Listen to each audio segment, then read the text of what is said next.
Hay historias que el cine cuenta porque son espectaculares, y hay otras que el cine intenta contar porque todavía no sabemos cómo procesarlas como seres humanos. Esta es una de ellas.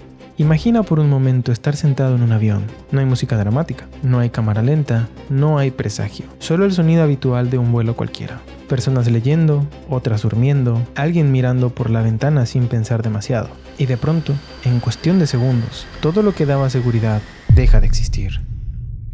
La película Sully comienza así, con normalidad, con rutina, como comenzó también la vida real. Pero a ver, ¿en realidad pasó así? El 15 de enero de 2009, el vuelo 1549 de US Airways despega del aeropuerto La Guardia, en Nueva York, un Airbus A320 con destino a Charlotte. A bordo, 155 personas. Para la mayoría, es solo otro vuelo. Para el capitán Chesley Sully Sullenberger, es uno más en una carrera de décadas. Horas de vuelo, experiencia, disciplina. Nada fuera de lo común. La película nos muestra a Sully como un hombre tranquilo, casi silencioso, un piloto que parece cargar con una serenidad inquebrantable. Y en parte, eso es cierto. Pero la realidad, como siempre, es un poco más compleja. Sully no era solo un piloto con experiencia. Era un hombre obsesivo con la seguridad, con la preparación, con el ¿qué pasaría si? Alguien que no solo volaba aviones, sino que pensaba constantemente en los escenarios que nadie quiere pensar. Y entonces sucede. Apenas minutos después del despegue, a baja altura, el avión atraviesa una bandada de aves. No una, no dos, decenas de aves. El impacto es brutal. Ambos motores pierden potencia casi de inmediato. En la película, este momento dura segundos, pero se siente eterno. El sonido cambia. El rostro de Sully también.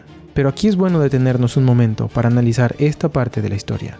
Porque en la realidad no hubo música que avisara, no hubo plano cerrado anunciando el desastre, solo un silencio extraño en la cabina, y la certeza inmediata de que algo estaba terriblemente mal. Sully no gritó, no entró en pánico, no hizo un discurso heroico, simplemente entendió, en una fracción de segundo, que el avión ya no tenía motores. Y aquí es donde la película y la realidad se encuentran de forma inquietante: el tiempo. La investigación posterior determinaría que desde el impacto con las aves hasta el aterrizaje en el río Hudson pasaron apenas 208 segundos, poco más de 3 minutos. 3 minutos para evaluar opciones, 3 minutos para descartar aeropuertos, 3 minutos para decidir entre intentar regresar o aceptar lo impensable. La película muestra a Sully considerando volver a La Guardia, luego a Teterboro, y eso ocurrió, pero lo que el cine no puede transmitir del todo es la presión cognitiva de ese momento. No es solo tomar una decisión, es hacerlo sabiendo que cualquier error no se mide en daños materiales, sino en vidas humanas.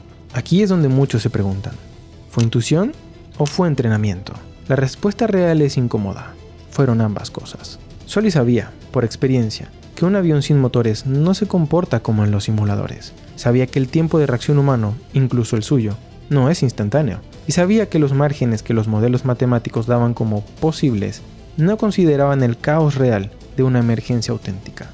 La película lo presenta como una corazonada heroica. La realidad lo muestra como una decisión profundamente racional, tomada bajo una presión inhumana.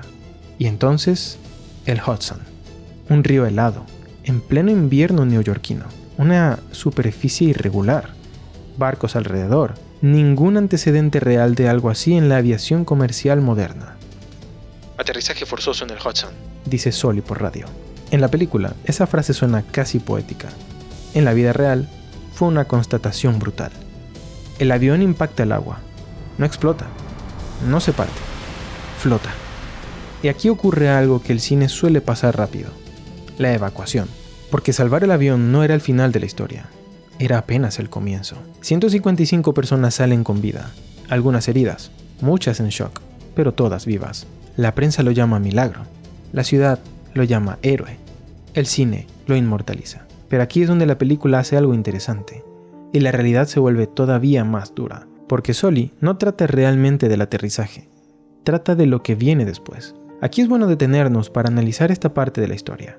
En el imaginario colectivo, el héroe termina su historia cuando salva el día, pero en la vida real, el sistema no funciona así. La aviación es una industria donde cada decisión se analiza, se mide y se cuestiona, no por crueldad, sino por prevención. La NTSB inicia una investigación. Simulaciones por computadora sugieren que el avión podría haber llegado a un aeropuerto. Los datos parecen decir que Sully se equivocó.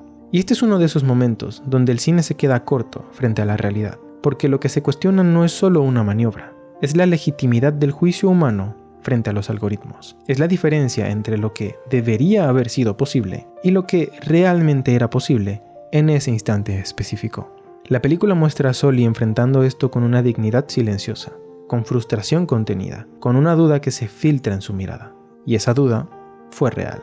Sully llegó a preguntarse si había tomado la decisión correcta, si su intuición había puesto en riesgo vidas innecesariamente, si la historia lo estaba convirtiendo en héroe o en error estadístico. Aquí aparece una de las reflexiones más poderosas de toda la historia. ¿Confiamos más en los números o en las personas? Las simulaciones iniciales no consideraban el tiempo de reacción humano, no consideraban el shock, la sorpresa, la necesidad de evaluar información incompleta.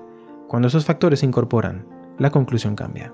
El Hudson no fue una elección impulsiva, fue la única opción viable. La película lo deja claro al final, la realidad lo confirmó con datos, pero el peso psicológico ya estaba ahí. Porque incluso cuando todo sale bien, cargar con la responsabilidad de 155 vidas no desaparece. Sully no celebra, no se siente invencible, se siente humano.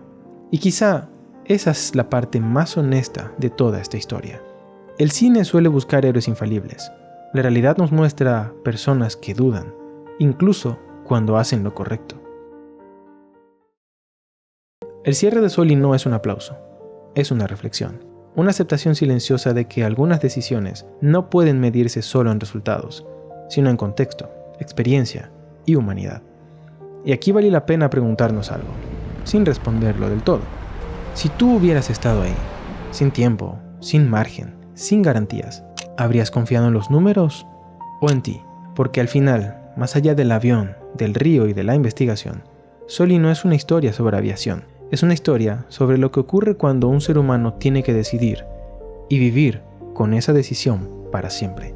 Y quizá por eso sigue resonando, porque no todos vamos a aterrizar un avión en el Hudson, pero todos, en algún momento, vamos a enfrentar una decisión donde no hay manual y solo nos queda elegir y seguir adelante.